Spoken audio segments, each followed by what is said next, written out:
प्रत्येक जण मला म्हणे की आपल्या आई वडिलांना चारधामाला मुलाचं कर्तव्य असतं नेणं, पण याच ठिकाणी जिथे साहेब आज इथे आहेत तिथे याच हाताने मी साहेबांना अंतिम संस्कार साहेबांचा केलाय. तर मुलापेक्षा तर काही कमी कर्तव्य माझं नाही, पण माझ्या आईला मी चारधामला घेऊन आले आणि इतका आनंद लोकांच्या मध्ये. भाबडे लोक आहेत आपण, भोळे लोक आहेत आपण. मुंडे साहेबांनी काही आपल्या घरामध्ये आणून सोन्याचे पोते भरले नव्हते, पण मुंडे साहेबांनी आपल्या हृदयात, आपल्या रक्ताच्या धमन्यांमध्ये स्वाभिमान भरलाय, म्हणून आपण मुंडे साहेबांना कधीच विसरू शकत नाही. गरीब माणसाला त्याचा पाठीचा कणा जो वर्षानुवर्ष अत्याचाराने वाकला होता त्याला ताट करण्याचं काम जर कोणी केलं असेल तर ते गोपीनाथ मुंडे साहेबांनी केलेलं आहे, म्हणून आपण त्यांना विसरू शकत नाही. जाती धर्माच्या सगळ्या भिंती पाडून ज्यांच्यासाठी अश्रू गाळले आजच्या दिवशी संबंध देशातल्या लोकांनी, त्या मुंडे साहेबांचं आणि त्या लोकांच्या अश्रूचं आणि आमचं नातं रक्ताच्या नात्यापेक्षा श्रेष्ठ नाही का, असा माझा प्रश्न आहे. आज तुम्ही सगळे इथे आलात, मी हात जोडून तुमचं अभिनंदन करते की तुम्ही एवढं प्रेम करता तुमच्या नेत्यावर, आणि तुमचे आभार मानते की तुम्ही माझ्या पित्यासाठी आलात. 12 वर्ष झाल्यावर सख्या आई वडिलांचं सुद्धा जे गोड जेवण घालायला लोक कंटाळ करतात, पण मुंडे साहेबांच्या या गडावर घेऊन तुम्ही, हत्ते साहेब आलेत, तुम्ही स्वतः इथे येता आणि 2 घास प्रसाद घेता आणि आपला पिता जणू आपला बाप स्वतःचा वारला असं लोकांनी मुंडन पूर्ण राज्यभराच्या लोकांनी करून घेतले. हे मुंडे साहेबांविषयी असणारं तुमचं प्रेम आहे. जेवढं प्रेम तुम्ही मुंडे साहेबांवर करता तेवढं मी कर्जबाजारी होते, कारण माझा श्वास तुमच्याकडे गहाण टाकून मुंडे साहेब स्वर्गाला गेलेले आहेत.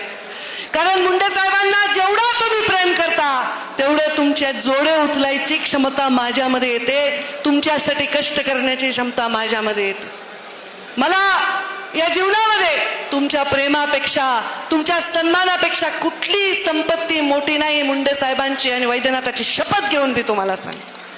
आज मोदीजींनी आव्हान केलं की इंधनाचा प्रश्न निर्माण होऊ शकतो, इंधनाची काटकसर करा, म्हणून मी हा कार्यक्रम रद्द केला. नाही तर इथं लक्षभोजन असतं, आपल्या डोक महाराजांचं कीर्तन असतं, मोठा मंडप असतो आणि सगळ्या पंचकृषीतल्या मायमाऊल्या सगळे लोक इथे येतात आणि इथे मोठ्या प्रमाणामध्ये आपण मुंडे साहेबांच्या नावाने कीर्तन करतो, अन्नदान करतो.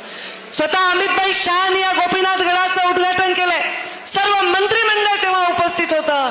या देशामधले सगळ्यात मोठे नेते या गडावर येऊन गेलेत. आता फक्त राहिलेत आपले मोदीजी. आता भविष्यात तुम्ही काय चांगला एखादा इथे प्रसंग घडून मोदीजी इथे यावे हीच आता इच्छा आहे की आज मोदीजींच्या आव्हानासाठी आम्ही इथे आलो. मला तो दिवस 3 जूनचा सोपा वाटतो, पण 2 जूनची रात्र मात्र फार फार कठीण असते. मी, माझी आई, प्रीतमताई, आम्ही दोन्ही लेकरं, आम्ही काल रात्री आम्ही इथे बसलो होतो आईजवळ. आमची आई रडत होती आणि ती सारखी गोखत होती, एक टर्म तरी साहेबांना मिळायला पाहिजे होती, 5 वर्ष तरी जगायला पाहिजे होते, इतके कष्ट केले, पायात काटे बोचले, घाबरले नाही, उन्हातानात फिरले, खाल्लं नाही, जेवलं नाही, तब्येतीची चिंता केली नाही. ज्या माणसाला सत्तेवर बघण्यासाठी देश प्रतीक्षा करत होता, देवाने असं न्यायला नाही पाहिजे होतं. पण रामभाऊच्या कवितेत एक वाक्य होतं की लोक मुंडे साहेबांच्यासाठी तप झालं तरी वाट बघतायत. आई साहेब म्हणाल्या, मुंडे साहेब देवाऱ्यात जाऊन बसले.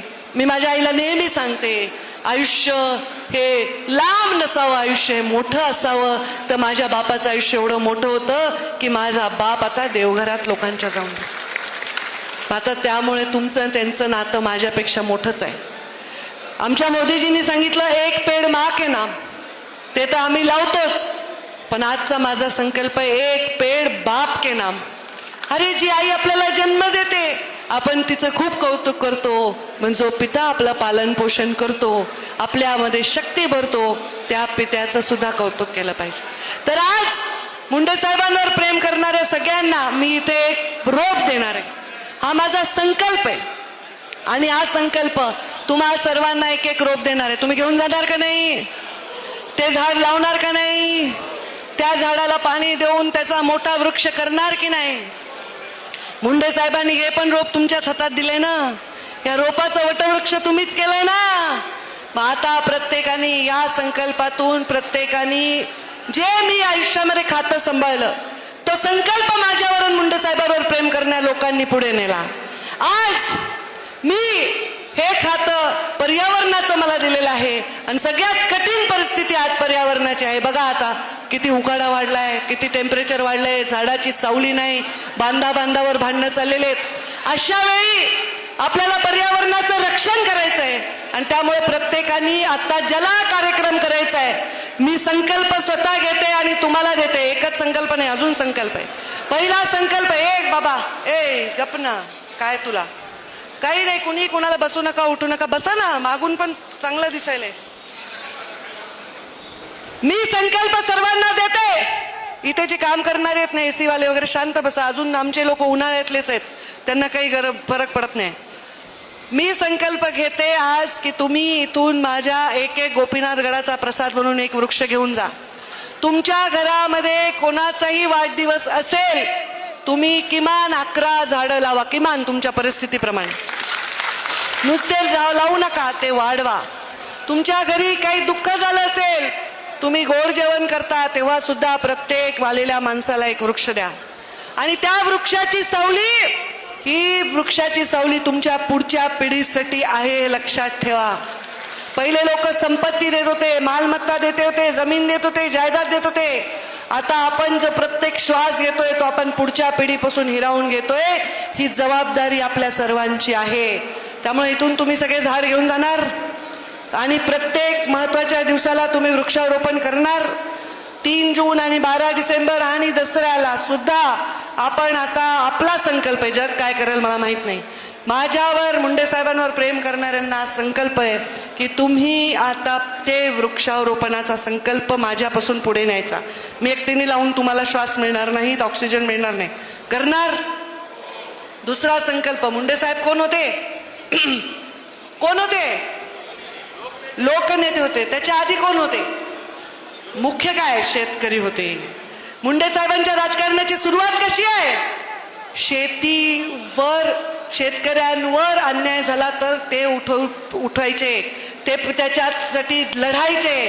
पहिला मोठा विक्रमी मोर्चा जर नागपूरमध्ये शेतकऱ्यांच्या कर्जमाफीचा कोणी नेला असेल इतिहासात, तर गोपीनाथ मुंडे नावाच्या या तुमच्या लेकरांनी. मुंडे साहेब शेती करायचे. आता मी पण असं ठरवलंय की रासायनिक नसलेली शेती मी करणार. हा माझा संकल्प आहे. कारण मी जर जे केलं तर तुम्ही कॉपी करता. काय ताईनी जी गाडी घेतली ती गाडी घ्या वाटते. आता माझ्यासारखे कपडे तुम्ही घालत नाही, नशीब. पण ताईने गॉगल घालून फोटो काढला, तुम्ही गॉगल घालून फोटो काढता. ताई अशा वळल्या तशा वळल्या, सगळं करता की नाही? मुंडे साहेबांसारखं करता. मग मी जे करेल ते तुम्ही करणार. म्हणून मी ठरवलंय की रासायनिक खतांशिवाय शेती करायची. पहिल्या वर्षी मला नुकसान होईल समजा, पण जैविक शेती किंवा नैसर्गिक शेती मी करणार आहे. मुंडे साहेब शेतकरी होते. आज मातीची जी अवस्था झालेली आहे, पाण्यामध्ये जे प्रदूषण आहे ते उद्योगापेक्षाही जास्त हे शेतीमधल्या रासायनिक खतांमुळे. आणि मी स्वतः आज थोडं ऊन उतरू द्या, कारण मला पुन्हा मुंबईला जावं लागते, फॉरेनर लोकांबरोबर भेटावं लागते, तिथं मी जरा बरी दिसले पाहिजे. ऊन उतरलं 4:15ला मी नांगरणार आहे. आज मी ट्रॅक्टर चालवणार आहे स्वतः. त्यामुळे तुम्ही सगळे शेतकरी आहेत आणि मी शेतकऱ्यांचा आवाज चालवणार. पण मी शेतकरी कधी होणार? मी नुसता गप्पा आणून चालत नाही. मुंडे साहेबांनी शेतात काम केलंय, मुंडे साहेबांनी कष्ट केलेत म्हणून त्यांना ते दुखतंय. माझं हे राहिलं होतं. या सगळ्या धकाधकीत मी स्वतः आज जाऊन माझं शेत नांगरणार आहे आणि शेतकऱ्याच्या ज्या दुःखांसाठी मी आवाज उचलला, शेतकऱ्यांना प्रचंड विमा दिला, ज्या जगामध्ये आपल्या सत्कार झाला आपल्या बीड जिल्ह्याचा, आपल्या कलेक्टरचा, हे सगळं केलं. पण तरी जावे त्याच्या वंशा तेव्हा कळे ते काय भोग आहेत हे स्वतः भोगल्याशिवाय मी कळू शकत नाही. म्हणून मी आजपासून शेती करणार. आणि दरवर्षी 12 डिसेंबरला मी सकाळी 5 वाजता उठून इथल्या कार्यक्रमाच्या आधी माझ्या ऊसतोड कामगारांबरोबर फडात जाऊन ऊस तोडणारे हा माझा संकल्प. नुसत्या गप्पा मारून, मी हेलिकॉप्टरमध्ये फिरून तुमचं मी करत नाही नेतृत्व, तर तुमच्या पायात मोडलेल्या काट्याच्या वेदना सुद्धा मी घेते. हे माझं आणि तुमचं नाते, हे मुंडे साहेबांचा मला आदेश आहे. त्यामुळे मी हे करणार आहे. आता तुम्ही म्हणताल तुम्ही 12 महिने ऊस तोडा, हे जे ट्रोलवर वगैरे असतात म्हणतील, पण मी 12 महिने ऊस तोडून तुमचं चालेल का? मी तयार आहे. जायचं का मग? नाही.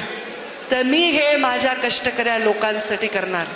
माझा प्रत्येक श्वास हा त्या वंचित आणि पीडितांसाठी आहे आणि त्यांच्यासाठी माझा प्रत्येक क्षण न क्षण मी कष्ट करणार.